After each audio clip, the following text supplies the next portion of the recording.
राधा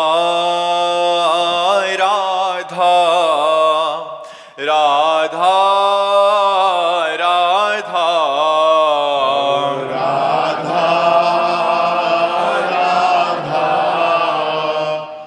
राधा हे राधा राधा राधा राधा राधा राधा हे राधा राधा राधा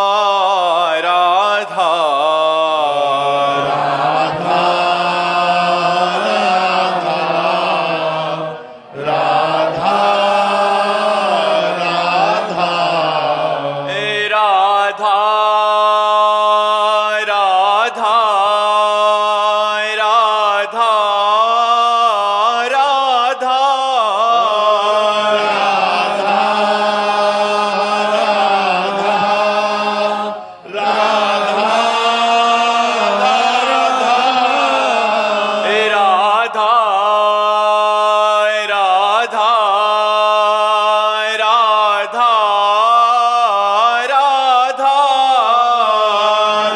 राधा राधा राधा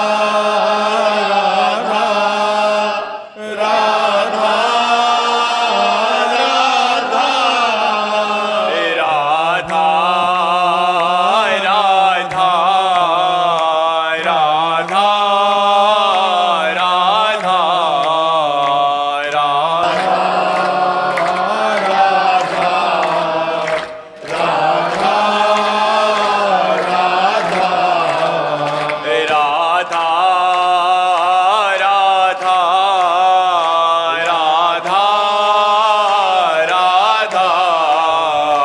राधा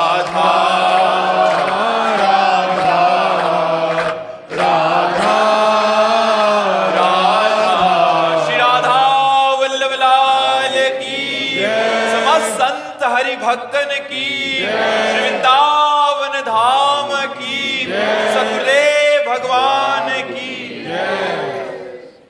प्रमोद दिल्ली से। राधे राधे से राधे राधे गुरुदेव, आपके चरणों में कोटि कोटि प्रणाम।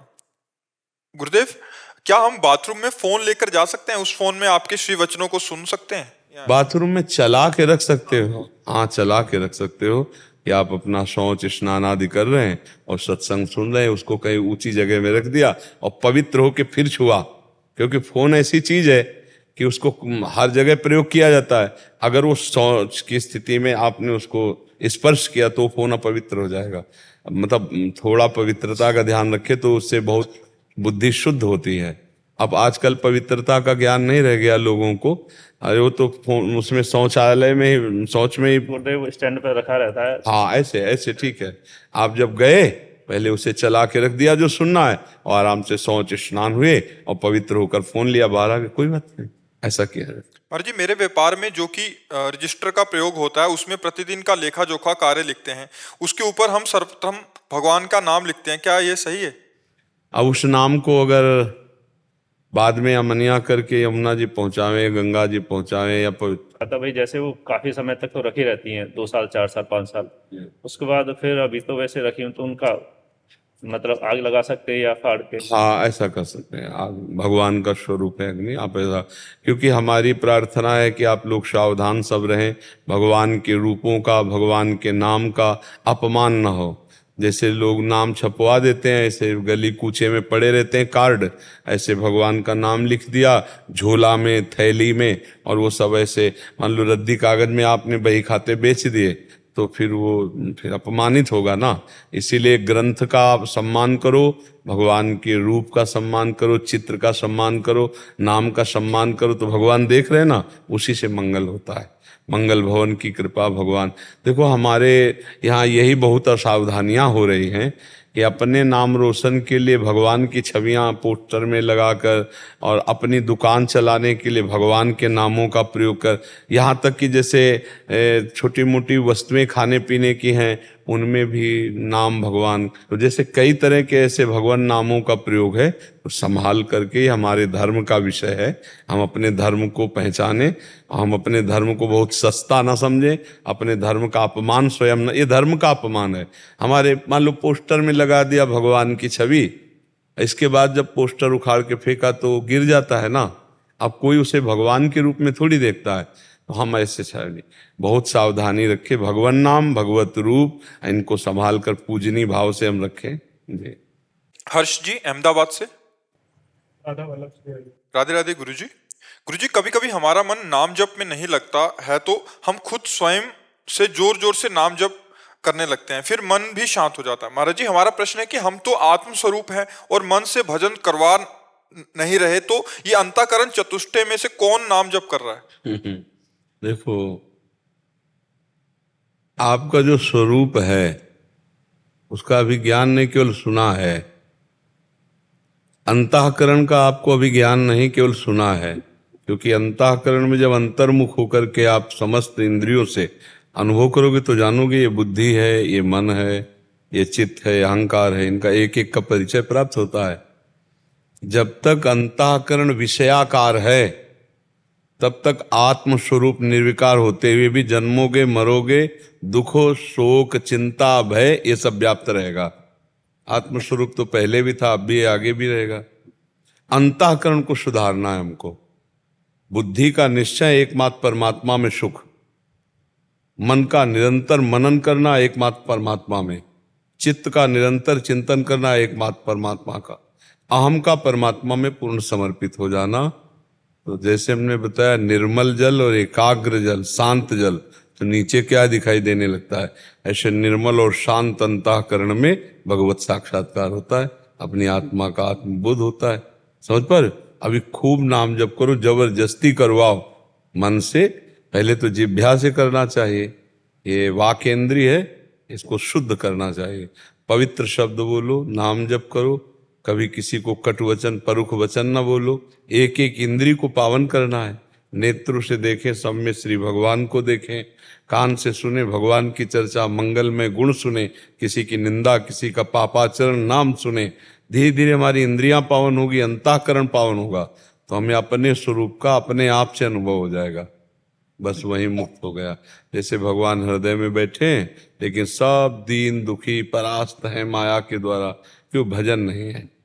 अगर खूब भजन किया जाए तो अभी भगवान यहाँ हृदय में ही प्रकाशित हो जाए। तो जैसे सूर्य है, इस समय भी सूर्य है और रात में भी सूर्य रहते हैं। जैसे हमारे यहाँ रात है तो कहीं दिन होती है, तो मृत्यु लोक में सूर्य तो है ही ना, ये सब मृत्यु लोक के अंतर्गत है, देश विदेश।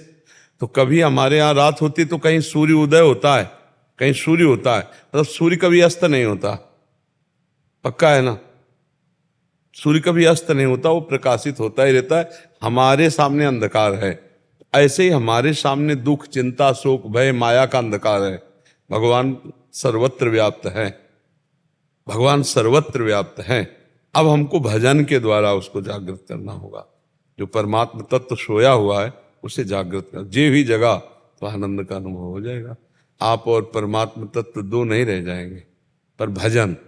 रात आज का सत्संग सुना, स्मृति हर समय, अखंड स्मृति सबसे बड़ी साधना का स्वरूप है। भगवत स्मृति, एक तैल धारावत स्मरण, सेवा करते हुए, अपने कर्तव्य कर्म करते हुए भगवत स्मृति, उसी से अनुभव हो जाएगा। तो ये जो बंधन हुआ है ये मन को हुआ है। कभी आत्म तत्व न बंधा था और न बंधा है, न बंधा रहेगा। इसी मन को सुधार लिया तो परमात्मा स्वरूप थे, हैं, रहेंगे। और मन न सुधार पाए तो जन्म मरण, नाना प्रकार के दुख, क्लेश, चिंता और अन्य योनियों में भटकना, ये सब भोगना पड़ता है।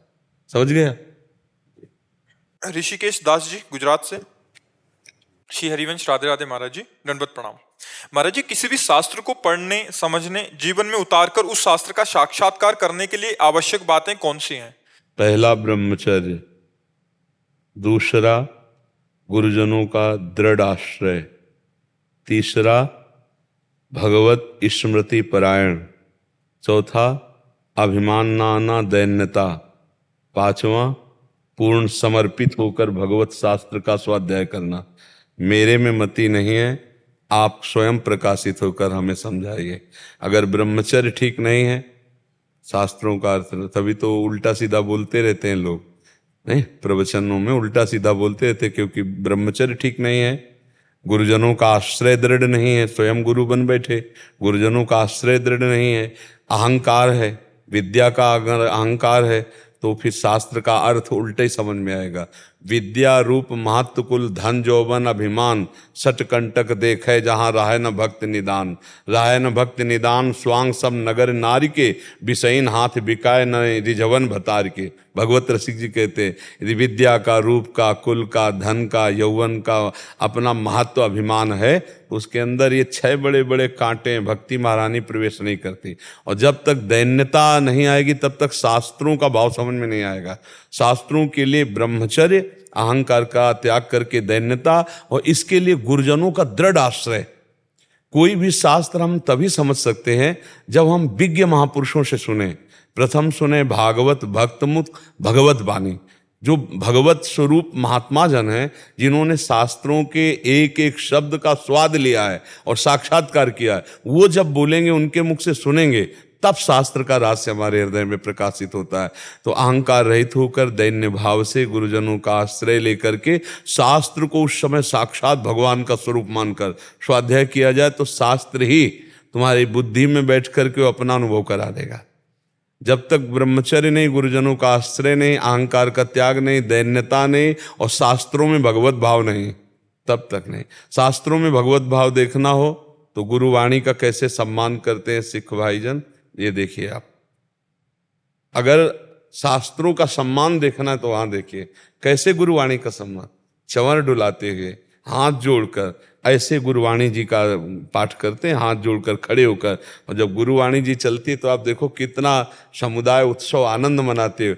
हम अपने ग्रंथों को, अपनी सद्वाणियों को कैसे विचार करके देखिए कि मतलब कैसा आदर का, ऐसे पढ़ा ऐसे रख दिया, वस्त्र के द्वारा आवेष्टित भी नहीं है और किसी वस्त्र का आसन भी नहीं दिया, तो भला शास्त्र उसके हृदय में स्फुरित होगा, शास्त्र का भाव स्फुरित होगा। तो शास्त्र तभी समझ में आते हैं। श्री सुखदेव जी एक बार केवल भगवान व्यास देव जी ने पढ़ा, सब याद हो गया, क्योंकि बाल्यावस्था से बैरागी, ब्रह्मचारी और भगवत स्वरूप में स्थित। तो शास्त्र सब भगवत स्वरूप है। आजकल जो त्रुटियां हो जाती हैं उसके यही कारण है, ब्रह्मचर्य की हानि, गुरुजनों के प्रति दृढ़ आश्रय नहीं, अहंकार का त्याग नहीं, दैन्यता ने, शास्त्रों को भगवत स्वरूप न मानना।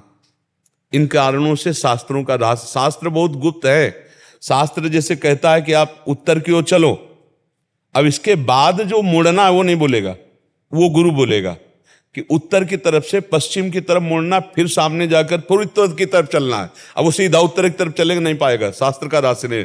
जैसे पहले राजा लोग अपनी संपत्ति को छुपाने के लिए भूल भुलैया का मार्ग रखते थे और इसके बाद वो संपत्ति का स्थान रखते थे, तो उस मार्ग को वही पार कर सकता है जो उसका ज्ञाता है, अन्यथा वो घूमता रहेगा, वो संपत्ति तक नहीं पहुंच पाएगा। तो जो रसमय ग्रंथ हैं, जो भगवत स्वरूप ग्रंथ हैं, इसके आचार्य और गुरुदेव ही ज्ञाता हैं।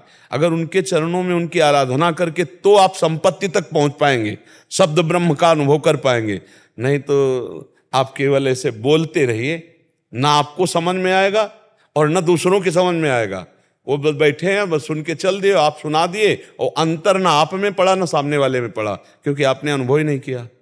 अनुभव गम्य भजें जय संता, जब अनुभव करके बोला जाता है तो फिर ऐसे मौन रहे, बोले ना, जब बोले तो हृदय की ग्रंथि खोले, तब माना गया कि शास्त्र का स्वाध्याय हुआ है। वो तभी होगा जब हमारा निरंतर भगवत चिंतन दैन्य भाव से, गुरु चरण आश्रय बहुत आवश्यक है। और आजकल सबसे ज्यादा घाटा इसी बात का हो रहा है कि गुरु चरणों का आश्रय नहीं रखा जाता। अहंकार इतना प्रबल हो जाता है कि हम स्वयं बहुत जल्दी अपना प्रचार प्रसार करते हुए सिद्ध बनना चाहते हैं, इससे बहुत बड़ी हानि हो जाती है। गुरु चरणों की दास्ता के बिना ना पाई है बिन स्वामी अकेले, यहाँ तक लिख दिया विपिन बसत बैराग जित जो लड़काई खेल। अगर वृंदावन वास कर रहा है, बड़ा तपस्वी है, बड़ा बैरागी है, लेकिन स्वामी जी महाराज के चरणों का आश्रय नहीं लिए, आचार्य गुरुजनों का आश्रय नहीं लिए, तो ना पाई है, ना पाया है और ना आगे पाएगा, बिन स्वामी अकेल। ये इसीलिए गुरु चरण, आप उपनिषदों को देखो पढ़ के, 12-12 वर्ष केवल सेवा करवाई और इसके बाद एक शब्द बोल दिया, तुम प्राण नहीं हो, तुम मन नहीं हो। छांदोग्य उपनिषद में देखो, तब वो चिंतन किया, तो ये 12 वर्ष सेवा क्यों करवाई? अधीनता, गुरु की अधीनता आई कि वस्तु का प्रकाश हो गया। तो शास्त्र तभी समझ में आते हैं जब गुरु प्रसन्न हो, गुरु की अधीनता हो। यहां तक वर्णन आया कि पढ़ाया भी नहीं, चारों वेद स्फुरित हो गए।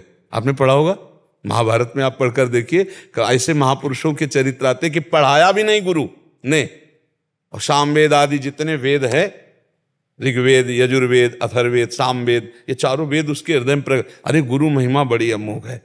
गुरु चरण आश्रित होकर के सब बात बन जाती है, अहंकार का भी नाश हो जाता है, संयम नियम भी बन जाता है।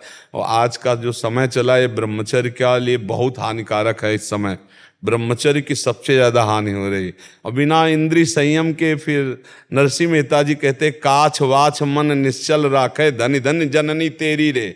लंगोटी का पक्का, जवान का पक्का और मन का पक्का, तभी वो माया पर विजय प्राप्त करता है। काछ वाच मन निश्चल राखे, धन धन जननी तेरी रे। बड़ नरसैया दर्शन पावा। बोले ऐसे बड़े भाग्य जो ऐसे के दर्शन हो। लंगोटी का पक्का, जवान का पक्का और मन का पक्का, ये तीन बात है। ये तीन बात का सन्यासी है जो वाणी से मौन का आश्रय लिए शरीर से निष्क्रियता को प्राप्त हो रहा है और मन से संकल्प रहित, वही परम सन्यासी है। तो इसलिए हमें गुरुजनों का आश्रय लेकर शास्त्र का अर्थ समझना चाहिए। वो शास्त्र स्वयं अनुभव में आ जाएंगे, साक्षात्कार हो जाएगा जब हम ऐसे चलेंगे। आप समझ पा रहे जी। डॉक्टर सत्या सारस्वत जी आगरा से। राधे राधे महाराज जी, आपके चरणों में कोटि कोटि नमन। गुरुदेव, मैं 1997 से 2013 तक ध्यान योग मार्ग का अनुसरण किया। 2013 से 23 तक ज्ञान योग के मार्ग पर चला और वहां के मूल स्रोत तक पहुंचने की चेष्टा होती गई, किंतु सफलता नहीं मिली। पिछले 1 वर्ष से आपके बताए नाम जप का अनुसरण करने पर लाभ हुआ। मेरा प्रश्न है कि हम अविनाशी परमात्मा के अंश हैं जो कि स्वयं प्रभु श्री कृष्ण जी हैं और प्रभु की अल्हातनी शक्ति श्री जी हैं, तो हमें कभी कभी आनंद का भाव नाम जप में मिलता है, क्या वो श्री जी का कृपा प्रसाद होता है? आप देखो, सब जीव परमात्मा स्वरूप हैं, लेकिन कैसे?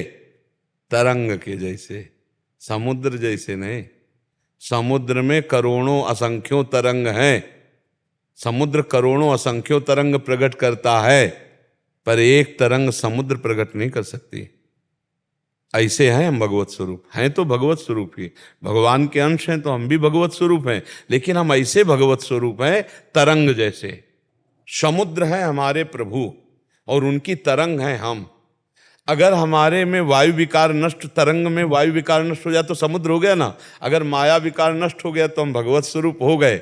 लेकिन समुद्र से करोड़ों असंख्यों तरंग निकलेगी, लेकिन तरंग एक समुद्र को प्रकट नहीं कर सकती। इतना अंतर हमारे और परमात्मा में भगवत स्वरूप होने पर भी है। तो ये जो हमें प्रभु का नाम जपने पर, प्रभु की शरणागति, प्रभु के लीला गुण गायन, प्रभु की सेवा से आनंद मिलता है, ये सच्चा आनंद है, ये विशेष कृपा है। और आप खुद अनुभव कर रहे हैं कि आप अन्य मार्गों का अवलंबन करके जो अनुभव नहीं कर पाए, वो आपको कुछ समय में ही नाम जप से आनंद का अनुभव। और ये हम गारंटी लेते हैं कि आनंद के अनुभव की बात जाने दो, सीधे आनंद समुद्र में डूब जाओगे यदि निरंतर नाम जब चलने लगा। अव्याव्रत भजनात्, एक भी श्वास खाली ना जाए। तो जो ज्ञान प्रयास करने पर आप नहीं समझ पाए, वो ज्ञान आपके अंदर जागृत हो जाएगा। जो ध्यान प्रयास करने पर भी नहीं सफलता प्राप्त हुई, कुंडलनी जागृत हो जाएगी। वही ध्यान में आप निरंतर रमण करेंगे। नाम में बड़ी अमोघ सामर्थ्य है। ये हम केवल प्रवचन नहीं कर रहे, ये हमारा जीवन हम आपको बता रहे हैं। ये जो हम नाम की बात बार बार करते हैं ना, ये खूब दौड़ भाग करके सब मार्गों का अवलंबन करके तब हम बोल रहे हैं बैठ कर कि भैया अगर समझ में आवे तो पकड़ लो। हरि भज छाण न मान नर्तन को, मति मंछे तिल तिन धल को। बस जीवन का सबसे बड़ा कार्य हरि भज हरि। अगर हरि भजन नहीं किया तो फिर अन्य सब साधन विश्वास योग्य नहीं। आप खुद देख लीजिए, हम बार बार उदाहरण देते हैं। अंतिम समय पुत्र को नारायण कह के पुकारा तो भगवत प्राप्ति हो गई, और आप नारायण को नारायण करके, हरि को हरि कह के, राधा को राधा जान करके पुकारोगे, आपको भगवत प्राप्ति नहीं हो जाएगी। पूतना ने दूध में जहर मिला के पिलाया मारने के लिए, तो उसे भगवत प्राप्ति हो गई। आप दूध में चीनी मिलाकर प्यार से पिलाओगे ठाकुर जी को, ठाकुर जी आपको भगवत प्राप्ति नहीं करा देंगे। सेवा, सुमिरन, स्वाध्याय, लीला गुण गायन, निश्चित भगवत प्राप्ति हो जाती है। आप लगो, इसी में खूब ध्यान से लगो। श्री जी के हेतु की कृपा है जो उन्होंने घसीट लिया, नहीं तो जीवन का जीवन पूरा व्यर्थ हो जाते हैं। जीवन का जीवन व्रतांसि यज्ञ छंदांसि तीर्थानि यमा यमा यथा वरुंधेत सत्संगा सर्वसंगो पहे माम। भगवान कह रहे हैं बड़े बड़े व्रत से, नियम से, संयम से, तीर्थयाटन से, शास्त्र स्वाध्याय से, आदि आदि से मैं वश में नहीं होता, जैसा सत्संग से वश में हो जाता हूँ। क्या हुआ? सत्संग सुना, भगवान नाम में प्रीति हुई, देखो आनंद की अनुभूति, और इससे भगवत प्राप्ति है। अभी आप राधा बोले, अभी शरीर छूट जाए, अभी आप भगवत प्राप्त हो जाएंगे। अभी आप श्यामा प्यारी कुछ बोले, भगवान नाम बोले, जो नाम आपको प्रिय हो, आप देखो भगवत प्राप्ति हो जाएगी। पक्का विश्वास करो, इस पर दृढ़ विश्वास करो। और शास्त्रीय पद्धति भी है। कृतयुगे ध्यायते विष्णुम तेतायाम यजतै मखई द्वापरे परिचर्यायाम कलो तद्धरि कीर्तनात्। कलयुग में परम सिद्धि भगवान नाम जप से, भगवत कीर्तन से होती है। बस इसमें एक थोड़ा सा अभ्यास कर ले अपने को दैन्य भाव में। त्रणादपि सुनीचेन तरोरी से सुनना अमानना मान देन कीर्तन या सदा हरि। जो दूसरों को मान देता, स्वयं अमानी रहता है, अपने को नीच समझता है और वृक्ष के समान सहनशील होता है, ऐसा नाम जापक बहुत जल्दी भगवत प्राप्ति कर लेता है। और नाम जप कर रहे हैं, संतों की निंदा कर रहे हैं, वैष्णव का अपराध कर रहे हैं, अहंकार कर रहे हैं, इधर उधर के प्रपंच, फिर वो चलनी में गैया दुहै और दोष दैव को दे, हरिगुरु कहे न माने अपन हो। अब मान लो चलनी में गाय दुहे, कहते हमें दूध पीने को नहीं मिलता, तो भैया पात्र आपका सही होना चाहिए, तो उसमें दूध आ जाएगा। बोले हम नाम जप कर रहे हैं लेकिन आनंद नहीं मिल रहा, तो कहीं ना कहीं छेद है भैया, उस छेद को बंद कर लो तो आनंद अभी उत्पन्न हो जाए। जो 5 ज्ञानेंद्रियां मन सहित भोगों में जा रहे हैं, उनको देखो कोई गंदा आचरण हो रहा है, कोई गंदा आचरण है, उसको बंद कर दो, आनंद आ जाएगा। बस नाम जप से, ये सर्वोपरि बात हम आपको कह रहे हैं, हृदय से कह रहे हैं, नाम से बढ़कर कुछ नहीं है। जिसने नाम में लगन लगा दी वो सिद्ध हो गया। आप इतना समझो, जिनको राम कहना नहीं आता था और मरा मरा कहे वो सिद्ध हो गए, तो तुम राम राम कह के कैसे सिद्ध नहीं हो सकते? तुम श्याम श्याम कह के कैसे सिद्ध नहीं हो सकते? पर इस पर विश्वास नहीं होता। खास बात है कि आप कठिन साधनों की तरफ तो आपको मन लगेगा, लेकिन सहज सरल परमानंद प्रदान करने वाले नाम का निरंतर चिंतन करें, ऐसा कोई भाग्यशाली होगा जिसको विश्वास हो जाए। और विश्वास हो गया तो भगवत प्राप्ति हो गई। खुली बात है, नाम जप से भगवत प्राप्ति निश्चित। अगर 100 बार नाम जप किया है और आपको भगवत प्राप्ति नहीं हुई किन्हीं कारणों से, तो अगली बार जो होगा वो 99 से नहीं शुरू होगा, वो 100 के ऊपर शुरू होगा। इतना महामहिम नाम है। एक तो नाम जप करने वाले को दुर्गति ही नहीं, नामे भक्ता प्रणश्यति भगवान कहते हैं। पर अगर कोई ऐसी चूक भी हो जाए तो जहां से भजन रुका है वहीं से भजन उसका चलेगा, भजन कभी नाश नहीं होता। आप 10 वर्ष नाम जप किए, आपके भागवतिक बैंक में जमा, वो आपको परम मंगल परम पद प्रदान करेंगे, हानि नहीं हो सकती, आपका कभी किसी भी तरह से अमंगल नहीं हो सकता। नाम जापक सदैव परमानंद को प्राप्त करता है। जितने बड़े बड़े सिद्ध महापुरुष हुए हैं वो गुरु प्रदत्त मंत्र और नाम से ही हुए हैं। महाराज जी, आपकी कृपा से वाणियों का भी अध्ययन करता हूँ। कभी कभी वाणी पाठ विशेषक श्री 84 जी में अर्थ समझ ना आने पर भी आनंद का अनुभव होता है। हाँ, हमें लगता है अर्थ समझने की अभी कोशिश ना की जाए।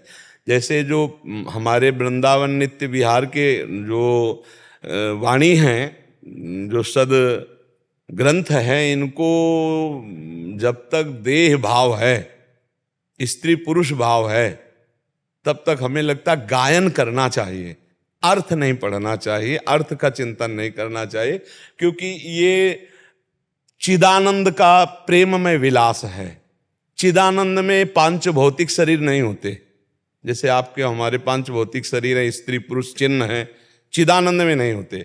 अब चिदानंद को, विलास को अगर हम 5 भौतिक देहधारी स्त्री पुरुष मान करके देखें तो बहुत बड़ा दोष हो जाएगा। इसलिए वाणियों का गायन कर मात्र से वो स्थिति प्राप्त हो जाएगी। जैसे केलिमाल जी हैं, चतुरासी जी हैं, ये बड़े बड़े महान आचार्यों ने जो एक वाणी जी रची, एक एक शब्द महान प्रिया प्रीतम की प्राप्ति कराने में समर्थ है, पर अर्थ ना पढ़ना चाहिए। जब तक हमारी भावना रसिक महापुरुषों की प्रसादी भावना से युक्त नहीं होगी, मान लो उन्होंने जो स्वाद लिया प्रिया प्रीतम बिहारी बिहारी जी का, और वो जो हमें भावना दे रहे हैं, और हम फिर उसी दासी भाव से, चरी भाव से, तब फिर हमें, अगर हम ऐसे पढ़ेंगे तो फिर भाव में कमी आ जाएगी। इसलिए पाठ करो, सिद्धांत के अर्थ पढ़ो, जो सिद्धांत है ना उसके अर्थ पढ़ो।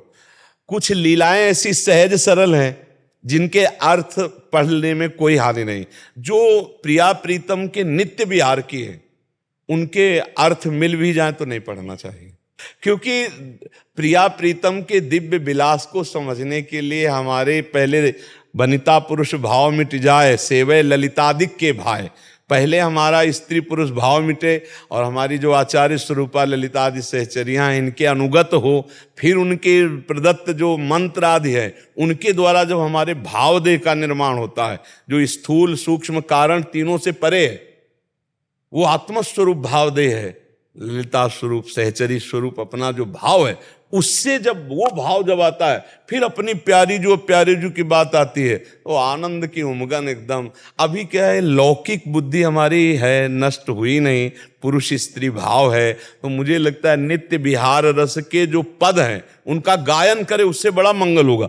अर्थ में कहीं उसकी बुद्धि पार्थिव ना हो जाए, पार्थिव बुद्धि ना हो जाए, क्योंकि सच्चिदानंद में ये विलास है नहीं, और पार्थिव विलास बुद्धि सच्चिदानंद में भी पार्थिव देखेगी तो उसमें दोष हो सकता है, क्योंकि नित्य विहार रस तो बहुत ही ये सिंगिनी का दूध है।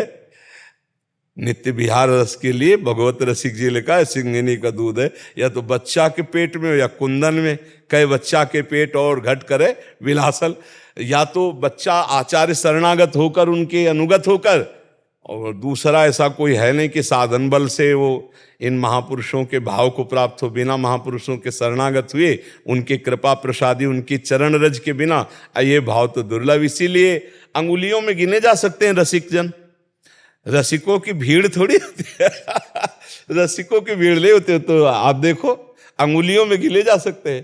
तो इसीलिए बहुत कृपा है जो आप वाणियों में लग रहे हैं, पर अर्थ की तरफ से उतना अर्थ जहां विलासिता को समझ में ना आवे तो छोड़ दो, पदों का गायन करो, आगे खुद श्री जी समझा देंगे। राधा नाम और राधा वल्लभ श्री हरिवंश नाम दोनों को नाम जब को दिनचर्या में एक साथ लगा सकती है? हाँ बिल्कुल कर सकते हो, बिल्कुल कर सकते। जैसे राधा वल्लभ श्री हरिवंश नाम जप कर रहे हो, आपका मन भाग रहा है तो आप फंसा दिया राधा राधा राधा राधा राधा, फिर भी भाग रहा है तो कोई पद उठा लिया चतुरासी जी का, कोई पद गायन कर रहे हैं, फिर लौटा के लाए राधा वल्लभ श्री हरि।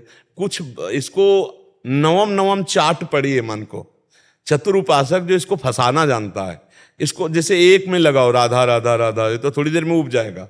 अब राधा राधा राधा में उब रहा है तो अब इसको पद दो, पद में लगा दिया, पद से उब रहा है तो मंत्र में लगा दिया, मंत्र से उब रहा है तो राधा वल्लभ श्री हरिवंश में लगा दिया। अच्छा कुछ नहीं आया तो आप कीर्तन कर रहे हैं, हमको फंसाना है। अभ्यास योग युक्तेन चेतसा नान्यगामिना, हमें ऐसा अभ्यास करना है कि हमारा चित्त प्रभु से विलग होने न पाए। कभी वाणी गायन कर रहे हैं, कभी नाम जप कर रहे हैं, कभी मंत्र जप कर रहे हैं, और कभी कभी ठसक में भी बैठा करो, मैं प्रभु का हूं, मैं श्री जी का हूं।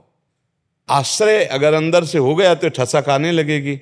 जैसे हम लोगों में एक ठसक रहती है, हमारे माई श्यामा जी को राज, एक ठसक रहती है, गर्व रहता है, एक अभिमान रहता है, हम अपने आचार्य के, हम गुरुदेव के, हम प्रियाजू के, हम श्यामाजू के, एक ठसक रहती है ऐसी ठसक। हाँ तो ये आएगी, अभी नहीं है क्योंकि अभी पूर्ण शरणागति भाव नहीं।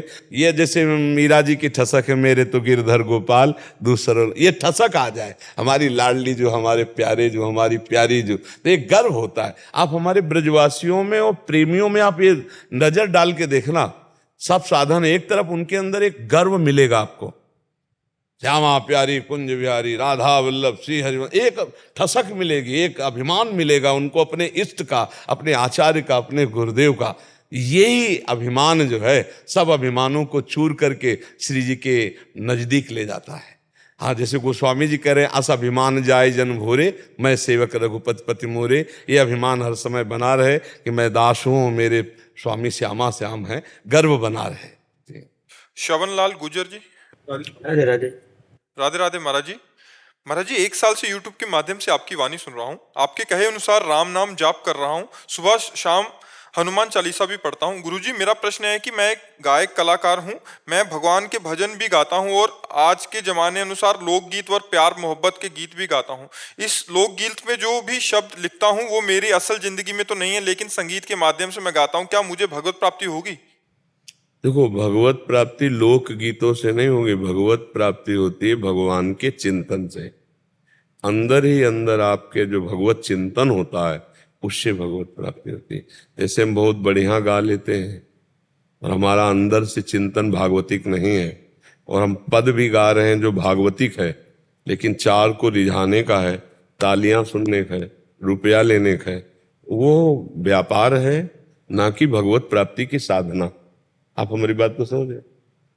अगर हम कीर्तन कर रहे हैं, पद गायन कर रहे हैं और एक पैसा नहीं लिया, केवल ये है कि भगवान का नाम, भगवान का जस गा रहे हैं, अब ये भजन माना जाएगा। अगर तालियों का शौक है, रुपए का शौक है, तो फिर भजन तो नहीं हुआ। और भगवत प्राप्ति के लिए अंदर ही अंदर चिंतन करो, और ये लोक व्यवहार जीने खाने के लिए ये करो, कोई परेशानी नहीं। एक साल से पहले मैं गलत संगत में था, गलत दोस्तों के साथ था। फिर मैंने बजरंगबली की कसम खाई थी, सबका साथ छोड़ दिया, अकेला हो गया 6 महीने के लिए। मैं 6 महीने के माध्यम से मैं अकेला हुआ था। फिर मैंने आपके यूट्यूब पे देखने लगाया, फिर से वहीं से मैंने राम नाम जाप चालू कर दिया और सब संगत छोड़ दी। हाँ, अब सब सुधर जाएगा, आप चिंता मत। और अभी मैं ये जैसे भगवान का भजन ही गाऊं, ये छोड़ दूं? नहीं, गाना मत छोड़िए, आप गाइए, लोकगीत भी गाइए। क्योंकि जैसे जीने के लिए हम फावड़ा चलाते हैं, जीने के लिए हम कपड़े की दुकान करते हैं, जीने के लिए हम नौकरी करते हैं, ऐसे जीने के लिए, जीवन जीने के लिए अर्थ चाहिए। अर्थव्यवस्था के लिए हम कायर होकर थोड़ी बैठेंगे। खूब बढ़िया बढ़िया गाओ, लोकगीत गाओ, भजन गाओ, पर वो अर्थ के लिए, भगवत प्राप्ति के लिए अंदर ही अंदर जो नाम आप जप रहे, ये नाम भगवत प्राप्ति कराएगा। अंदर ही अंदर नाम जप करो, क्योंकि उसका हम दाम लेते हैं, उसका हम प्रभाव, तालियों का सुख लेते हैं, वाहवाही का सुख लेते हैं, तो वो भगवत प्राप्ति में असमर्थ है। समर्थ है अंदर जो राम राम जप रहे हो, यही भगवत प्राप्ति कराएगा। जब भी मेरे मन विचार में थोड़ा परिवर्तन आया, मैं उपहास का कारक बना। अपने मित्रों में, अपने परिवारजनों में, मेरे अपने बच्चे भी ये मजाक करने लगे कि कहीं अभी आज का एकांतिक पड़ेगा, पीछे वाले बैच में यही चर्चा हुई जो आप प्रश्न कर रहे हो ना, कि ये भाई, इस संसार में यदि तुम भगवत मार्ग में चलना चाहते हो तो तुम्हारी मजाक होगी, तुम्हारा उपहास होगा, तुम्हारी निंदा होगी। जैसे आप शुरू किए ना सतमार्ग, तो आपको दिखाई देने लगा कि परिवार के रिश्तेदार, यहाँ तक कि आपके बेटे भी उपहास कर रहे। अब आपका सोचो कैसा हृदय लगेगा। पर नहीं, आपको समझना मेरी भक्ति रंग ला रही।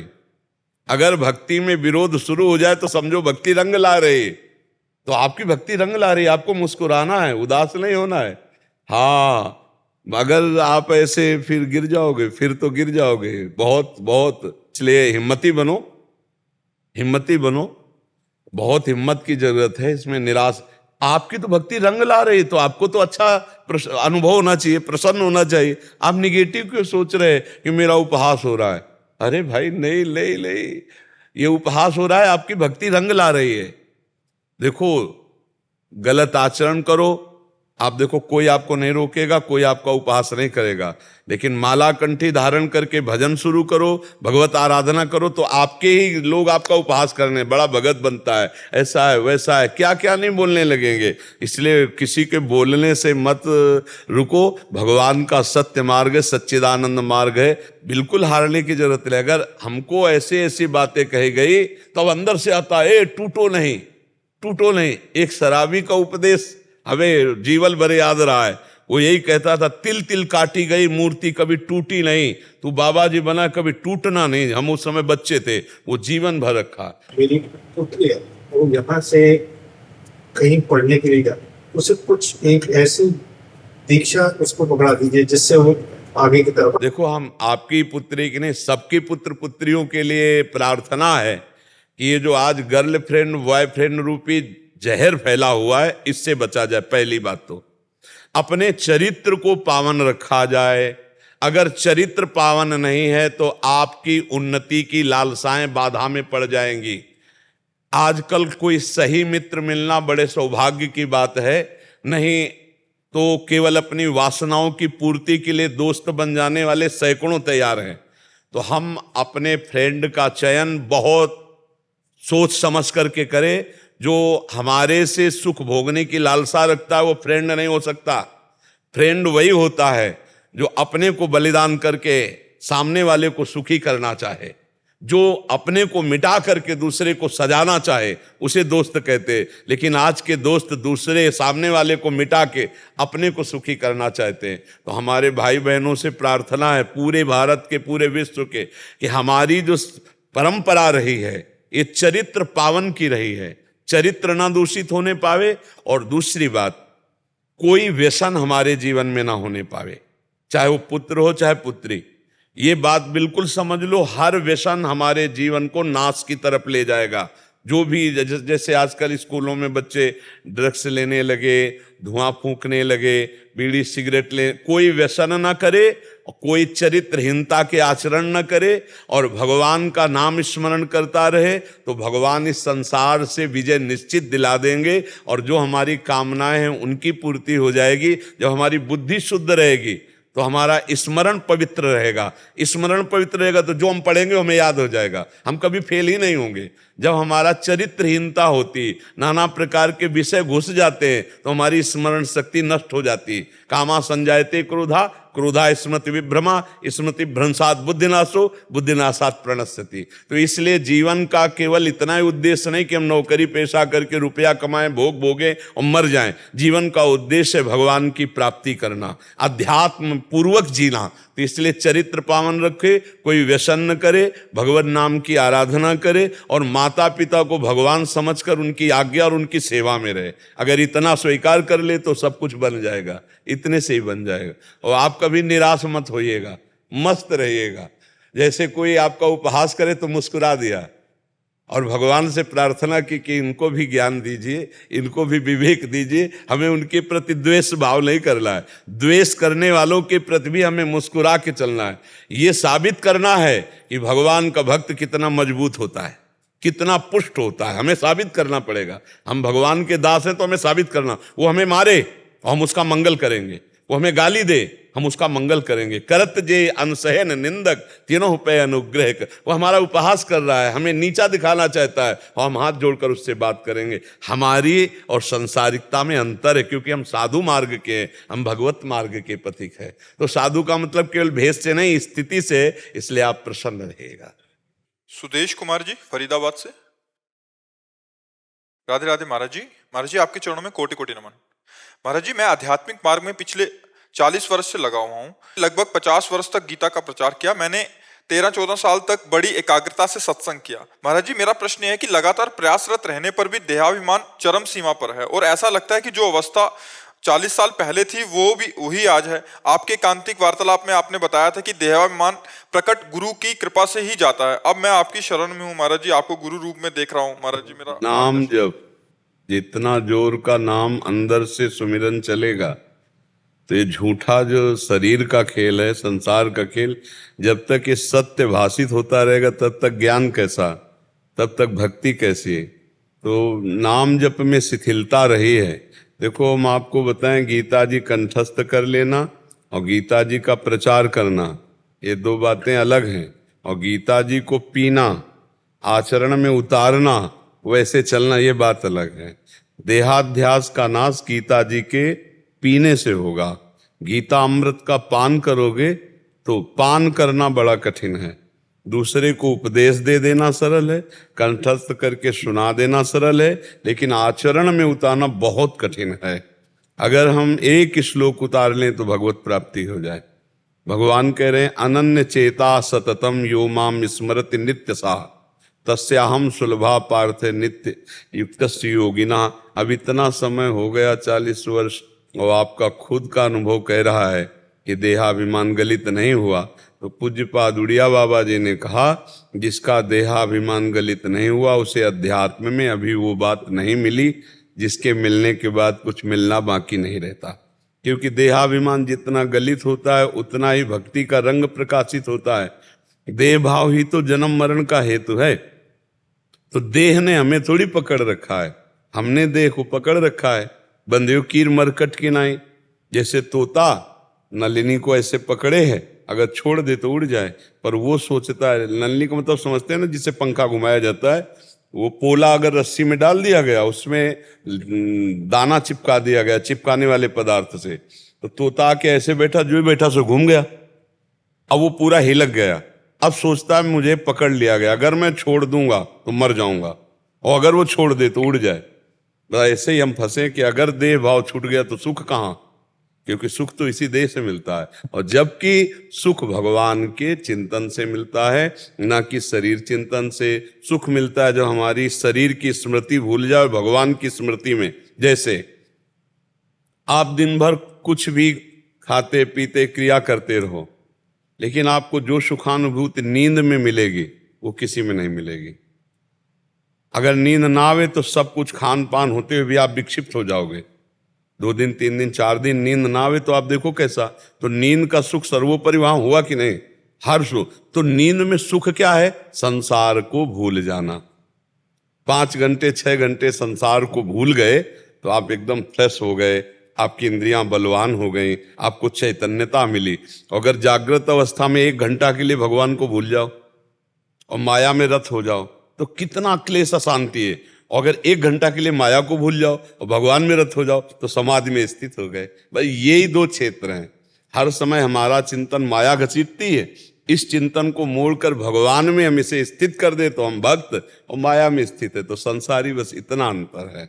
सब शास्त्रों का सार ये है कि भगवान का सतत स्मरण और माया का विस्मरण, यही सब शास्त्रों का सार है। पर देख लो स्मरण क्या होता है? व्यक्ति, वस्तु, स्थान, राग, सामग्री, भोग, यही हमें से। भगवान का चिंतन तो करना कठिन है, तो समय व्यतीत करना भगवान की आराधना का फल नहीं है। कि जैसे हमारा 50 वर्ष व्यतीत हो गया तो 50 वर्ष में अगर एक भी छेद रहा तो वो जितना हमने समेटा वो सब बह गया, अनुभव तो हुआ नहीं। तो अगर हम एक एक बूंद डालें और छेद बंद कर दें तो एक दिन तो भर ही जाएगा ना। तो ऐसे ही कहीं ना कहीं हमसे त्रुटि होती रही। जो त्रुटियां हुई हैं ईमानदारी से वो आप जानते हो, ऐसा नहीं है कि आप नहीं जानते हो। जिससे भी जो त्रुटि होती है उसको पता है, वो बहानेबाजी से भले छुपाना चाहे, लेकिन जैसे हमसे जो गलती जीवन में हुई क्या हमको पता नहीं कि हमने अमुक जगह त्रुटि की, हमने अमुक जगह गलती की? ऐसे सबको पता है। अगर उन जानी हुई गलतियों को हम रोक दें तो अभी हमारे आनंद का सिंधु उमड़ने लगे। पर हम जानते हैं गलती, पर हमें पता है कि इस गलती में सुख है, इसलिए हम नहीं छोड़ पाते। चाहे व्यसन हो, चाहे व्यभिचार हो, चाहे कोई गंदी बात हो, चाहे कोई गंदा चिंतन हो, तो ये संसार में जो हमारा चिंतन जा रहा है उसका एक मूल कारण सुख। सुख मिलेगा, बस एक कारण है, आप देख लीजिए।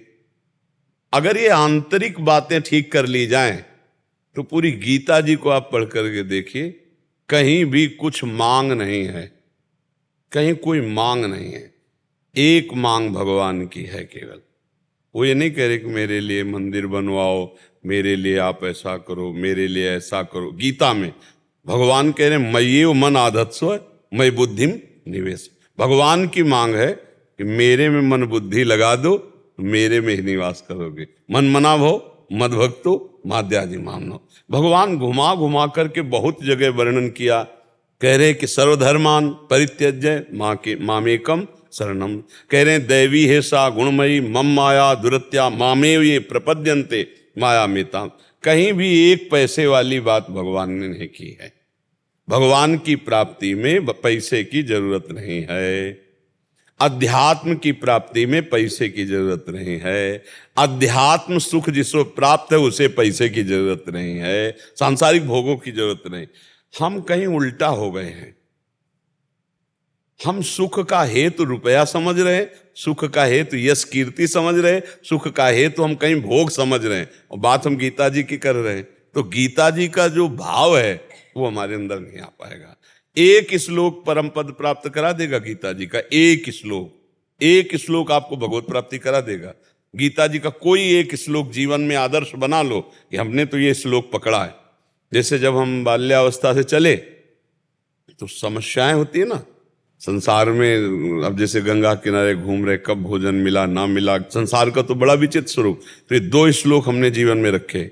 मात्रा स्पर्शास्तु कौन्तेय शीतोष्ण सुख दुखदा आगमा पायनो अनित्यास तास्तितिक्षस्व भारत यम ही न व्यथ्यन्ते ते पुरुषम पुरुषर्षभ सुख दुख समान भाव से। हमने जीवन में 2 श्लोक रखे।